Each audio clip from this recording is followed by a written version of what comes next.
Hello. જય માતાજી મિત્રો. તો આપણે આજે જોયું કે નિફ્ટી અને બેંક નિફ્ટીમાં બેંક નિફ્ટી એક સુપર બુલિશ હતી, જ્યારે નિફ્ટીમાં થોડી ઘણી વીકનેસ આવી ગઈ.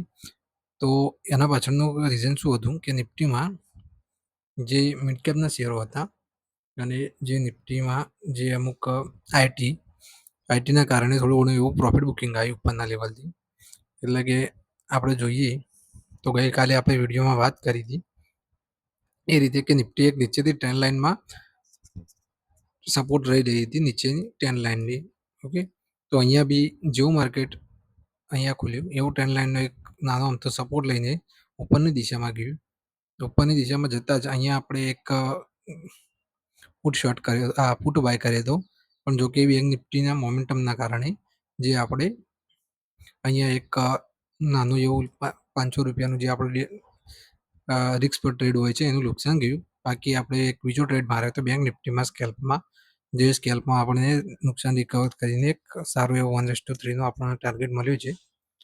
તો ગઈકાલની વાત કરીએ તો ગઈકાલે નિફ્ટી એક ચેનલમાં ટ્રેડ કર્યા. ચેનલ યા ફ્લેગ પેટર્ન કહી શકાય, યા ટ્રાયંગલ પેટર્ન બી લોકો કહેતા હોય છે. તો એનું બ્રેકડાઉન થઈ ગયું છે, એનું રિટેસ્ટ બી થઈ ગયું છે.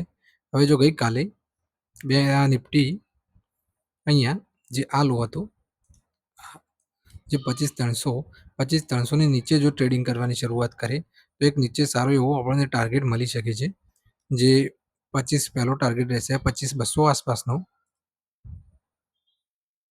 અને જે બીજો ટાર્ગેટ હશે 25,150 આસપાસનો આપણને મળી શકે છે.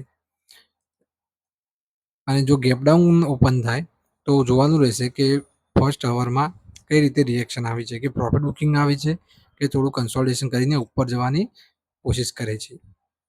અને જો ગેપ અપ ઓપન થાય તો હાઈ પ્રોબેબિલિટી છે કે સાઇડવેઝ રહેશે, કાં તો અહીંયા જે 25,500નો જે રેઝિસ્ટન્સ લીધો છે તે બ્રેક ના કરે ત્યાં સુધી આપણે કોઈ ટ્રેડ ઇનિશિએટ કરવાનો નથી. હવે બેંક નિફ્ટીની વાત કરીએ તો બેંક નિફ્ટી સવારથી જ એક સુપર બુલિશ મોમેન્ટમમાં હતી, જેની આપણે કેન્ડલ પરથી જ ખબર પડી જાય છે કે માર્કેટનું મોમેન્ટમ કેવું છે. લોકો કહેતા હોય છે કે માર્કેટનું મોમેન્ટમ કઈ રીતે નક્કી કરી શકાય, તો અહીંયા જ આપણે જોઈએ 5 મિનિટની ટાઈમ ફ્રેમ લગાવીએ તો આપણે જોઈએ કે જે બી કેન્ડલ બની છે એનો લો જોવાનો, કે લો પાછલા કેન્ડલથી એક બી બ્રેક નહીં થતું, અને જે હાઈ બી બનાવે છે એ મોસ્ટલી તેના ઓપનથી ઉપર જ ક્લોઝ કરીને બનાવે છે. તો આ રીતે આપણે કહી શકીએ કે બુલિશ મોમેન્ટમમાં હતી. તો અહીંયા સાઇડવેઝ રહ્યું માર્કેટ, પછી એક સારી એવી અપટ્રેન્ડ જોવા મળી. જે આ મોમેન્ટમ આવ્યું હતું એમાં કોલના પ્રીમિયમ સારા એવા ઇન્ક્રીઝ થયા હતા. તો આપણે જે બીજો ટ્રેડ માર્યો હતો અહીંયા, તે એક અહીંયા આસપાસ જે આ રિટ્રેસમેન્ટ થયું ત્યાં મેં 3 મિનિટની ટાઈમ ફ્રેમમાં એક આ હેમર કેન્ડલ બની હતી, ત્યાં મેં એક ટ્રેડ માર્યો હતો સ્કેલ્પિંગ, જેનો સ્ટોપ લોસ આ હતો. બાકી મેં મોમેન્ટમ કેપ્ચર કર્યું હતું, તો એક લોટમાં એવું સારું એવું પ્રોફિટ થયું હતું. તો ગઈકાલની વાત કરીએ તો બેંક નિફ્ટી એ ઉપરના લેવલથી થોડું એવું સેલ ઓફ આપણને જોવા મળ્યું છે, પણ હાલ બી આપણે જોવા જઈએ તો 52,500 નીચે જો ટ્રેડિંગ કરતું શરૂઆત ના મળે ત્યાં સુધી આપણને સેલિંગ કરવાનું નથી. ઇનકેસ 52,500ની નીચે જો ટ્રેડિંગ કરતું જોવા મળે તો આપણે એક ટ્રેડ નીચેની સાઈડ ઇનિશિએટ કરી શકીએ છીએ. જે પ્રાઇસ એક્શન કઈ રીતનું બનાવે છે, જો રિટેસ્ટ કરીને આ રીતે બનાવતું હશે તો અહીંયા એક ટ્રેડ ઇનિશિએટ કરી શકાય છે, જેનો પહેલો ટાર્ગેટ 52,300 આસપાસનો રહેશે.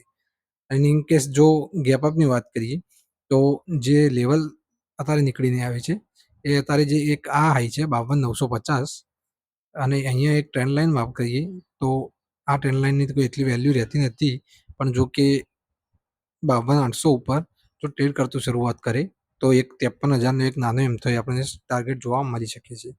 તો આ બે લેવલ ધ્યાનમાં રાખવાના જેવા છે, 52,500 નીચે અને એક 52,800 ઉપર. તો કઈ રીતે ટ્રેડ કરે છે. તો કાલે ફેડની મીટિંગ બી છે, તો આજ રાતે, એટલે કે 18 તારીખે. તો એનું આઉટકમ શું આવે છે એ પણ આપણે જોવાનું રહેશે. તો હાઈ પ્રોબેબિલિટી છે કે કાલે માર્કેટ ગેપ અપ યા ગેપ ડાઉન થઈ શકે છે. તો આ હતા આપણા આજના લેવલ. તો મળીએ મિત્રો કાલે. જો ચેનલને સારી લાગી હોય તો લાઈક એન્ડ સબસ્ક્રાઈબ કરવા વિનંતી.